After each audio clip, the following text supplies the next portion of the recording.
Estados Unidos ha sido a lo largo de los últimos 75 años el líder durante las anteriores crisis globales. En los últimos años, el presidente Donald Trump ha retirado a Estados Unidos del Acuerdo de París sobre el cambio climático, el acuerdo con Irán y el Transpacífico.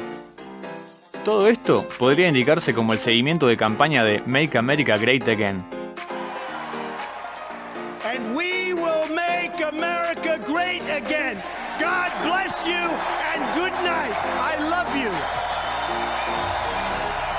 Pero así como algunas personas están de acuerdo en que la administración Trump ponga como prioridad los problemas internos de su propio pueblo, cabe destacar que los Estados Unidos ha sido en materia de liderazgo, para bien o para mal, el que ha puesto la música para que el mundo siga a su ritmo. Y dejar por momentos el sillón de vocero mundial vacío puede generar en algunos países la incertidumbre de ver cómo se manejan los asuntos, mientras que otros aprovechan las pequeñas oportunidades para subir escalones en la larga escalera hacia el poder global y obtener como beneficio poder cambiar las reglas del juego. Uno de ellos es China, que viene dando muestras claras en la capacidad que tiene de crecer en el ámbito económico, tecnológico y geopolítico. Durante los últimos años ha incrementado sus aportes al presupuesto de la ONU, como también ha aumentado sus influencias en todas las instituciones de temática global, y como podemos ver en la actualidad, ya que China lidera 4 de las 15 instituciones globales, mientras que Estados Unidos lidera solamente una.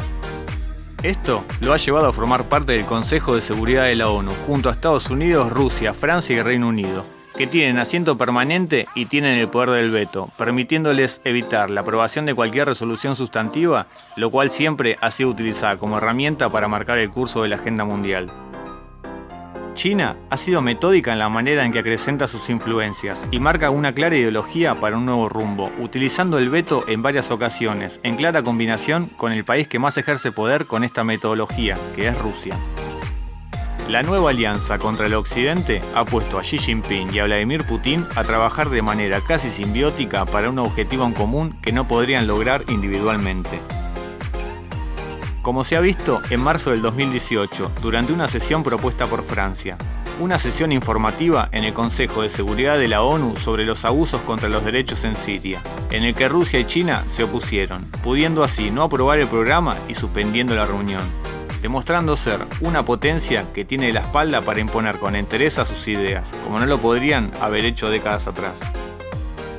Otra característica de ese nuevo poder que tiene el dragón rojo puede resumirse en la creación del Banco Asiático de Inversiones en Infraestructura, para pelearle el territorio que ocupa el Banco Mundial. Recordemos que el Banco Mundial es la única institución que lidera el país norteamericano,